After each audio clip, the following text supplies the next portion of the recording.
അടിപൊളി ഒരു നാടൻ ബിരിയാണി ഉണ്ടാക്കി. എന്നിട്ട് എല്ലാവരും കൂടി ഒരേ ഇലയിലിട്ട് ഒന്നിച്ചിരുന്ന് കഴിച്ചു. അതിന്റെ ഒരു സുഖം പ്രത്യേകിച്ച് എടുത്തു പറയാനില്ലല്ലോ. സാധാരണ പോലെ തന്നെ ആദ്യം മസാല പൊട്ടിക്കുന്നു, വെള്ളം ഒഴിക്കുന്നു, ഉപ്പിടുന്നു, അരി കഴുകിയിടുന്നു, മൂടി വെച്ച് നെയ്ച്ചോറ് ഉണ്ടാക്കിയെടുക്കുന്നു. ചിക്കൻ ബിരിയാണി അതോ അടുപ്പിൽ പുകയൊക്കെ കൊണ്ടുണ്ടാക്കി. ഗ്യാസിലൊക്കെ എന്ത് പണിയും ചെയ്യാൻ എന്ത് എളുപ്പമല്ലേ. സാധാരണ എപ്പോഴും അങ്ങനെയാണ് ചെയ്യുന്നത്. പക്ഷെ എല്ലാവരും കൂടുമ്പോൾ എന്തെങ്കിലും ഒരു വിശേഷമൊക്കെ ഉള്ളപ്പോൾ നമുക്ക് ഇങ്ങനെയാണ് പുറത്ത് അടുപ്പൊക്കെ കൂട്ടി നട്ടപ്രാന്തം വെയിലത്ത് ഇത്തിരി കഷ്ടപ്പെട്ടൊക്കെ ഉണ്ടാക്കാനൊക്കെ ഒരു സുഖമല്ലേ. ആദ്യമായിട്ട് അമ്മ ഉണ്ടാക്കിയ ബിരിയാണിയാണ് കഴിച്ചതെങ്കിലും എപ്പോൾ മുതൽ നമ്മൾ ബിരിയാണി ഉണ്ടാക്കാൻ പഠിച്ചോ അപ്പം അമ്മ ആ ജോലി ഉപേക്ഷിച്ചു. അയറക്കൊന്ന്, അയ്യാച്ചക്കൊന്ന്, എനിക്കൊന്ന്, കുഞ്ഞിനൊന്ന്, ഇല്ലെങ്കിൽ ഇവിടെ അടിയാവും. എന്തെങ്കിലും നന്നായിട്ട് ഉണ്ടാക്കാൻ പഠിച്ചാൽ അത് നമ്മുടെ തലയിലാവും എന്ന് പറയില്ലേ. അതുകൊണ്ട് ഇപ്പൊ ബിരിയാണി ഉണ്ടാക്കലൊക്കെ എന്റെയും കുഞ്ഞിന്റെയും പണിയാ.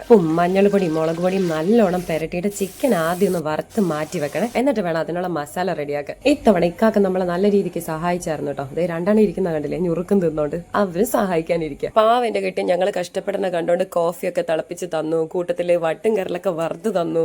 അയരമുള്ള ഷോളൊക്കെ കൊടുത്ത് ഞാൻ പുഷ്പയാണെന്നും പറഞ്ഞ് നടന്ന് കളിക്കുന്നുണ്ടായിരുന്നു. ഞങ്ങളുടെ ഇവിടെ അമ്പലത്തിൽ ഉത്സവാട്ടോ. അതുകൊണ്ടാണ് എല്ലാവരും കൂടി ഇപ്പൊ ഇങ്ങനെ ഒത്തുകൂടിയേക്കുന്നത്. ഇത്രയും നല്ല ഒരുപാട് പേരുണ്ട്. ഓരോരോ കാര്യങ്ങളായിട്ട് അപ്പുറത്തും ഇപ്പുറത്തൊക്കെ ആണെന്ന് മാത്രം. ഞാൻ പറഞ്ഞില്ലേ, ബിരിയാണി വെപ്പുകാർ പ്രധാനമായിട്ട് ഞങ്ങളാണല്ലോ. അടുക്കളയുടെ പുറകിൽ അടുപ്പൊക്കെ കൂട്ടിയിരുന്നിട്ടാണ് ഈ പരിപാടിയൊക്കെ ചെയ്യുന്നത്. ചിക്കൻ വറുത്ത എണ്ണക്കകത്തോട്ട് തന്നെ സവോളയും പച്ചമുളകും ഉപ്പും ഇഞ്ചിയും വെളുത്തുള്ളിയും തക്കാളിയും എല്ലാം കൂടിയിട്ട് നല്ലോണം വഴറ്റിയെ. എന്നിട്ട് മഞ്ഞൾപ്പൊടിയും മല്ലിപ്പൊടിയും മുളക് പൊടിയും മസാലപ്പൊടിയും ഒക്കെ ഇട്ട് കൊടുത്ത് ചെറുതായിട്ട് തീ വെച്ചിട്ട് ഒന്ന് മൂപ്പിച്ചെടുത്തു.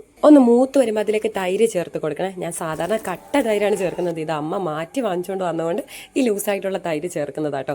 എന്നിട്ട് നല്ലോണം മിക്സ് ചെയ്ത് അതിൻ്റെ അകത്തേക്ക് ചിക്കനും കൂടി ചേർത്ത് തീ കുറച്ച്, വളരെ കുറച്ച് തീയിൽ കുറച്ച് നേരം വെച്ചിട്ട് ആ മസാലയൊക്കെ ഒന്ന് പിടിപ്പിച്ചെടുക്കുക. അടുപ്പിൽ സവോള വറുക്കാനുള്ള ബുദ്ധിമുട്ട് കൊണ്ടിട്ട് ഞാൻ നേരെ ഗ്യാസിൽ കൊണ്ടുവച്ചിട്ടാട്ടോ സവോള വറുത്തെടുത്തത്. അടുത്ത ദമ്മിടുന്ന പരിപാടിയാണ്. ഞങ്ങൾ മത്സരിച്ച് ഓരോരോ പണി ചെയ്യലായിരുന്നു. ആദ്യം ചിക്കൻ്റെ മസാല താഴെ, പിന്നെ റൈസും മേളിൽ ഫ്രൈ ചെയ്ത് വെച്ചിരിക്കുന്ന ഒനിയൻ, പിന്നെ കുറച്ച് ക്യാഷും മുന്തിരിയും ഒക്കെ ഇട്ട് ഡെക്കറേറ്റ് ചെയ്ത് ദമ്മിട്ടെടുത്തു. എനിക്കും കുഞ്ഞിനും ചെറിയ അരിയുടെ ബിരിയാണി ആട്ടോ ഇഷ്ടം. അതുകൊണ്ട് നമ്മൾ എപ്പോൾ ഉണ്ടാക്കിയാലും ചെറിയ അരിയുടെ ബിരിയാണി ഉണ്ടാക്കാറുള്ളൂ.